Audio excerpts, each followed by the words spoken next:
Within the past few years, we've seen manga like Spy X Family, Jujutsu Kaisen, Blue Lock, and Chainsaw Man gain massive popularity within such a short span of time. Manga that are consistently topping the monthly sales charts and competing with veteran series like One Piece. So when one looks at these manga with their incredible success and rapid rise to fame, you can't help but wonder which is going to be the next one to join that list of contenders. The next manga to make a name for itself and establish its presence on the scene in a major way. Among the many series being released right now, there are already some manga that are proceeding to enter that upper echelon. Stories like Dawn to Dawn and Kaiju No. 8 being among the few to do so. Kaiju, for example, despite having less than 10 volumes released, managed to make the top 10 list for the best-selling manga of 2022. An incredible feat and one that will definitely continue to grow on a worldwide scale once the anime comes out. However, in this video I want to focus on some lesser-known series, manga that have incredible potential and ones that I believe have a shot at becoming majorly successful. Granted, this is just my own opinion and I could be 100% wrong, but with all the chapters released so far from each of these series, I genuinely think that they're great and really have a chance of becoming something special. So, without any further introduction, let's just jump right into it. Starting off this list is probably the most well-known manga out of the four I'm going to be talking about, and that's Choujin X, the next story from the creator of Tokyo Ghoul and, in my opinion, one of the best writers in the medium, Sue Yoshida. Now, if you aren't familiar with Yoshida's previous work, I highly encourage you to go read Tokyo Ghoul as it's a fucking masterpiece, but if you have and enjoyed it, then you know just how talented he is. Of the many things that Yoshida excels at, his knack for visual storytelling and technical use of dialogue is among the best, and just like in Tokyo Ghoul, these attributes are extremely present in his newest work, delivering yet another humanistic story wrapped in a supernatural blanket. Choujin X follows the story of Tokyo and his best friend Azuma. Unlike Azuma, who's popular, capable, and heroic, Tokyo is pretty much the opposite, rather preferring to stay hidden in Azuma's shadow than trying to stand out.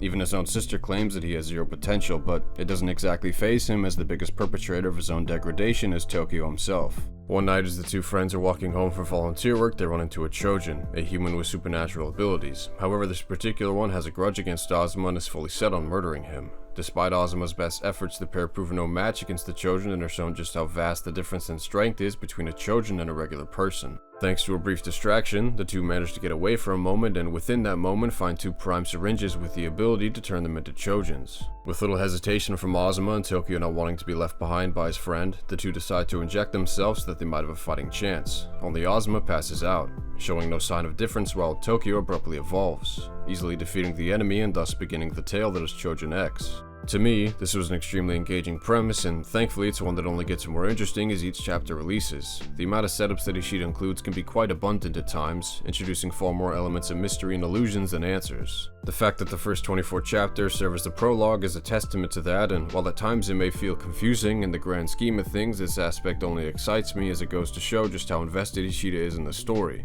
An author taking their time rather than rushing into anything is always a good sign of a story with longevity, and there's so much that can be done with the concepts that he's already implemented. One of the many that I've really enjoyed so far is the concept of Choujins themselves. While seeing people with essentially superpowers is nothing new, the trait that separates Choujins from the norm is how personal each of them are to the respective wielders. In Chapter 3, Azuma theorizes that Choujin turn into the form they desire most. While this theory isn't 100% confirmed, it definitely does have some solid legs to stand on, the evidence being the form both Azuma and Tokyo take as Choujins. Now, I won't go into Azuma's to avoid spoilers, but as for Tokyo's, it's pretty evident from the first chapter. After Tokyo gets bullied by being compared to a vulture, Azuma tells him that buzzards can apparently fly higher than any other bird in the world, immediately changing Tokyo's negative outlook onto the bird into something that he admires, which eventually translates to his physical Choujin form. It's a concept that I think brings a lot of individuality into the mix and ties into the story's themes of finding one's path and the importance of self-worth. And if you're wondering about the artwork, I mean, it's Yoshida. It's fucking incredible. More so than Tokyo Ghoul, I think that the artwork that's present in Choujin feels pretty personal, though in all honesty, the entire manga itself feels that way.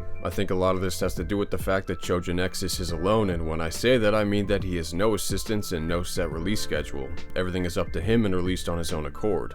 That kind of work ethic, especially towards a passion project, is extremely admirable, and thankfully it feels like he's having a ton of fun with the series so far. Choujin X is a story that you won't want to miss out on, and one that feels like it's going to be around for a long time, so definitely pick it up when you get the chance. Next up on the list is a manga that I have extremely high hopes for and the original basis for this video, Gokurakugai. Since recently getting an official English translation, the series has gotten a lot more exposure. Well-deserved exposure at that, but for the most part, since its release back in July of last year, it's pretty much gone under the radar. At least, in the States that is, as in Japan it seems to be doing quite well. the series' first volume, now on its 4th reprint since its initial release in November. Now, if the extremely appealing art style or this very attractive woman didn't catch your attention, then let's talk about the story, or rather the premise, since with the amount of chapters that are out right now and actual plot is yet to be fully realized. While there's definitely seeds already planted for a larger tale, the story as it is right now is more so in the introduction phase, so just keep that in mind. Set in a world populated by humans and beastmen, Gokurakugai follows our two main characters, Tao and Alma. While to the public, the pair work as troubleshooters, essentially problem solvers for hire, but behind the scenes serve as Manga hunters for the anti-Manga organization Sagiri. See, in this world, there exist beings called Manga, or disaster beasts, which are demons born from the resurrected corpses of man and beast with the sole purpose of killing humans. And as the term Manga hunter implies, the pair hunt down these demons with the goal of protecting humanity. This concept alone is interesting, but if the manga was just about their job as troubleshooters, I'd be equally hooked, and that's mainly due to the characters. Right off the bat from chapter 1, it's hard not to love Alma and Tao. Both the characters are polar opposites in terms of personality, which gives a good mix of character traits, and despite this have a great sense of chemistry. While Tao may seem cold and composed at times, she cares a lot about Alma, and Alma, who wears his heart on his sleeve, is pretty open about his admiration towards Tao, and that's partially due to the fact that she gave him his reason of living. See, Alma's actually a child born between man and Manga. Due to this, he could have lived his life as a demon, but with Tao's guidance, he chooses to kill Manga for the sake of living his life as a human, one who's worthy of her trust and is able to stand beside her. Their dynamic as a team so far is great, so I can't wait to find out about their individual backstories and how the dynamic will evolve going forward. And while the characters so far are great, I can't talk about Gokurakugai without at least mentioning the fantastic art style. Something about it just clicks with me and feels refreshing for a shonen type manga. The aesthetic that Sano is going for works really well for the character designs in this type of story, and to me is just overall really appealing. So yeah, definitely keep your eye out for Gokurakugai. It's a monthly release for Jump SQ, so chapter release may be on the slower side, but it is 100% worth investing in. Moving on, let's talk about trash. No, not in terms of good and bad, I'm talking about literal trash. Dirty banana peel, Oscar the Grouch, GameStop, dumpster dive type of trash. Gachiakuta is a manga that's been constantly hyped up in the manga community since its release back in February of 2022, and rightfully so. As someone who's been reading since then, it brings a smile to my face every time I see a new video about it popping up, but if you're someone who hasn't heard of it, then allow me to fill you in. Gachiakuta in terms of genre is your typical action battle shonen manga with a fair bit of mystery chucked in the mix, though while its demographic is definitely leaning towards the norm, in terms of substance and style it's far from it. Gachiakuta follows the main protagonist Rudo, a dumpster diver who sees the value in everything and is a bit of an outcast. Raised by his foster parent Reguto, Rudo lives in the slums of Heaven, a town surrounded by what's only known as the Abyss. As Rudo puts it, the Abyss is a huge dump site for every piece of trash. Even those who commit any sort of crime are condemned to be thrown into it. One day when Rudo returns home, he finds Reguto on the verge of death, who tells Rudo to run, and that he needs to be the one to change this shitty world, only for the police to then arrive and falsely accuse Rudo of murder. Branded by the town as a piece of filth, Rudo is sentenced to the Abyss and claims that he'll kill every single one of them as he falls into the depths of the unknown, only to then wake up and find himself in the barren wasteland of literal trash. Upon meeting a man named Engine, he learns that the Abyss is actually the surface, and that Heaven is a literal floating island populated by what Engine refers to as Sky People. After a small trial on Engine's behalf, we find out that Rudo is what's known as a giver, a person with the ability to draw power from meaningful objects towards the wielder and use that ability as a weapon. Engine then tells Rudo he belongs to an organization called the Cleaners, a group of givers and helpers who use their powers to exterminate apparent beasts and any potential threat to the surface. With the goal of enacting vengeance, Rudo joins the Cleaners so that he might find a way back to Heaven, and that's where our main story begins. It's a really intriguing concept and one that feels refreshing in the battle manga space, not to mention it's just so goddamn cool. First and foremost, Urana's art style, to me at least, is top fucking tier. Urana previously worked under Okubo as an assistant on Fire Force, and was even labeled his successor by the legend himself. Her style of artwork is definitely inspired by his, but differs in a way that makes it feel extremely unique and creative. From the way she brings so much life into the characters through their facial expressions or her exceptional use of darker shading, Urana is hands down one of the most promising up-and-coming creators in the medium. I mean, just look at the character designs. Every time a new character is introduced, I'm floored at how well designed and just how fucking cool they are. The last manga that really nailed that aspect to me was The Gray Man, and Gachiakuta is impressing me just as much. Another aspect that I find extremely interesting is the power system of Jinki and Givers. Similar to Choujin X, where each Choujin feels super personal to the character, I think that same sentiment can be applied to Jinki. Each Jinki is an object that a giver cherishes for years on end, so much so that the eventual thought of that care is translated into the object and thus giving it its power. This adds more depth to each of the givers, as each Jinki is an essential part of them and gives the reader a lot more insight to each wielder. This model of a power system is extremely unique, though I think the term unique can be applied to Gachiakuta as a whole. From its vengeance-driven plot, excellent action sequences, and incredible art style, it's without a doubt one of the most promising manga releasing and one with the potential to be the next big shonen battle manga. I can't give this series enough praise as it is, so definitely give it a shot when you get the chance.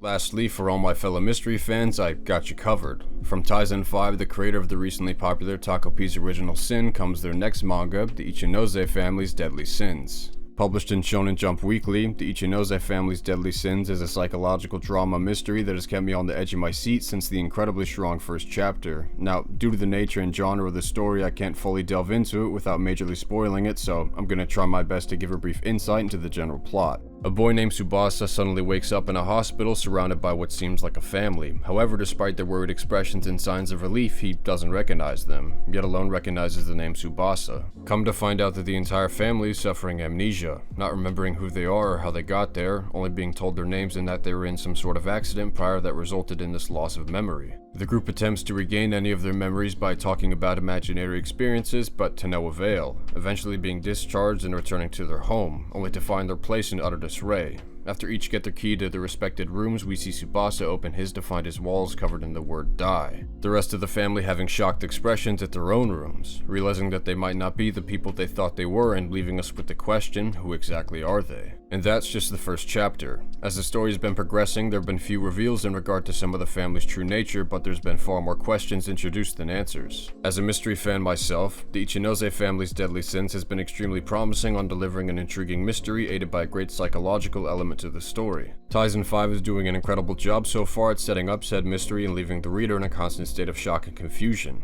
waiting on the edge of their seat and itching for the next chapter to see what happens next. I should also note that they have an incredible knack for building tension. Some of the chapters so far have left me with a mixed feeling of uncomfortableness and anxiety, building onto that suspense or tension, which to me fits extremely well with the genre and specifically for this type of story. Now, like I mentioned before, I don't want to delve too deep into it due to it being a mystery, so if you like the genre and are looking for something interesting, then this manga just might be for you.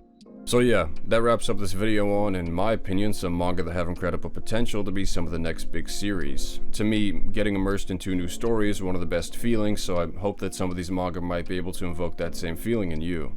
But yeah, that's it for this one. Thank you for watching, I really appreciate it, and I hope you have a great day. Peace.